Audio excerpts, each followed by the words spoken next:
নমস্কার, পশ্চিম মেদিনীপুর থেকে পুতুলের হোম কিচেনে আপনাদের সকলকে জানাই স্বাগত।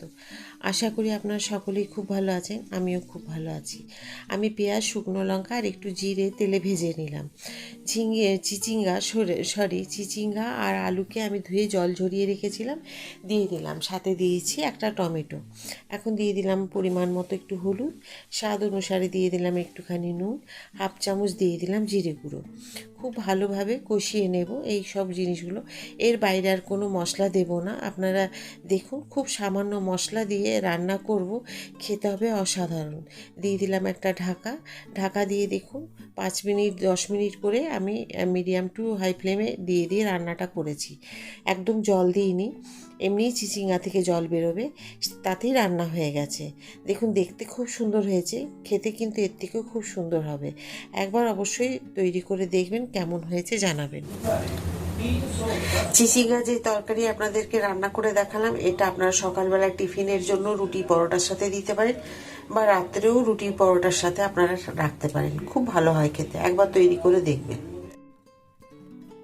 আমি আরেকটা রান্না তৈরি করব, তার জন্য বসিয়ে দিয়েছি একটা কড়াই, দিয়ে দিয়েছি পরিমাণ মতো তেল। যতটা সবজি হবে সেই অনুপাতে তেলটা দিতে হবে। আপনারা যদি বেশি খেতে চান তেল বেশি দেবেন, যদি কম খেতে চান এর থেকেও কম দিতে পারেন, তবে আমি পরিমাণ কমই দিয়েছি। দিলাম আমি শুকনো লঙ্কা আর দিয়েছি পাঁচফোড়ন। তো শুকনো লঙ্কার পাঁচফোড়নটা বেশ সুন্দর গন্ধ যখন আসবে তখন দিলাম তেজপাতা বেশি ভাজা হয়ে গেলে, টুকরো হয়ে গেলে হয়তো গলায় আটকে যেতে পারে, সেই কারণে তেজপাতাকে খুব বেশি একটা ভাজা ঠিক না, কারণ এটা গুঁড়ো হয়ে যেতে পারে। তো ব্যাস, এইটা বেশ সুন্দর গন্ধ যখন এসেছে তখন কিন্তু এটাকে আমি সবজিগুলো দিয়ে দেব। আজকে সবজি দিচ্ছি আমি কুঁদরি আর কাঁচা কুমড়ো, পাকা কুমড়ো নয়, আলু, আর দেব হচ্ছে কাবলি ছোলা। তো এই রান্নাটা আজকে আমি করব। এটা আপনারা ভাতেও খেতে পারবেন, রুটি পরোটাতেও খেতে পারবেন, আবার দরকার হলে আপনারা খিচুড়িতেও খেতে পারবেন। খুব সুন্দর হয় খেতে। আর দেখবেন আমি মশলার ব্যবহার কিন্তু খুব একটা করব না। তো এখন সবজিগুলোকে একটু ভেজে নেব, আর তার আগে দিয়ে দেবো একটুখানি হলুদ পরিমাণ মতো। যতটুকু পরিমাণ মানে সবজি আছে সেই পরিমাণে দিয়ে দিলাম 1 চামচ জিরে গুঁড়ো, 1 চামচ ধনে গুঁড়ো, দিয়ে দেবো পরিমাণ মতো নুন আর পরিমাণ মতো চিনি, নুন এগুলো সমস্ত কিছু আমি দিয়ে দিলাম। দিয়ে দেওয়ার পরে এগুলোকে খুব ভালো করে একটুখানি কষিয়ে নিতে হবে। আর আমি জলের ব্যবহার করব না, এটা আপনারা দেখবেন। অনেক রান্নাই আপনারা দেখেন যে আমি জলের ব্যবহার খুব কমই করি, যেটা দেখলাম হয়তো খুব মানে ঝোল টোল একটুখানি মশলা রাখতে হবে, গ্রেভি, সেইগুলোতেই হয়তো দিই। তা নাহলে কিন্তু এরকম চচ্চড়ি এইসব রান্নাগুলোতে আমি জল খুব একটা দিই না। দেখুন, এই কাবলি ছোলাগুলোকে আমি সেদ্ধ করে রেখেছি হালকা, মানে অল্প একটু নুন দিয়ে। আর এই কাবলি ছোলাগুলো দিলে কিন্তু এই রান্নাটা একদম অসাধারণ হবে খেতে।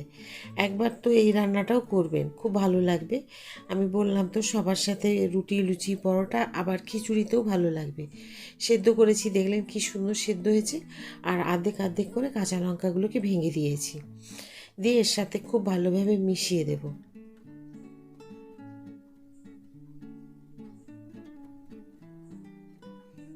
সবজি যখন ভাজাবেন বা একটু কষাবেন, দেখবেন তাতে কিন্তু স্বাদ অনেকটা বাড়ে।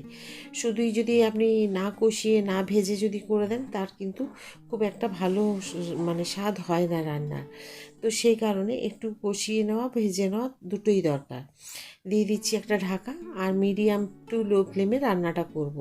যদি দেখেন খুব বেশি জল বেরিয়েছে তখন কিন্তু একটু মিডিয়াম ফ্লেমে করতে হবে, নয়তো লো ফ্লেমে। ঢাকা খুলে দেখে নিই, আমি এলাম প্রায় 15 মিনিট পর। মাঝখানে একবার আমি এসে এগুলোকে নাড়াচাড়া করে দিয়ে আমি গিয়েছিলাম। তো দেখুন কি সুন্দর হয়েছে।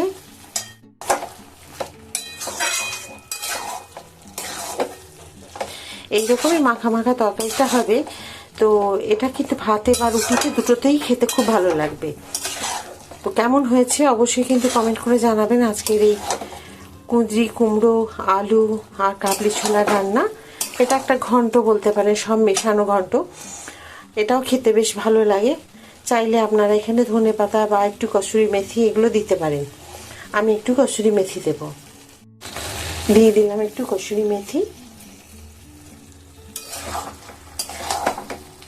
খুব খুব সুন্দর হয়েছে তরকারিটা। আর নুন মিষ্টি একটু দেখে নেবেন, মিষ্টি খুব বেশি যদি খেতে পছন্দ করেন দেবেন, কিন্তু খুব বেশি কড়া মিষ্টি হয়ে গেলে কিন্তু এটা ভালো লাগবে না।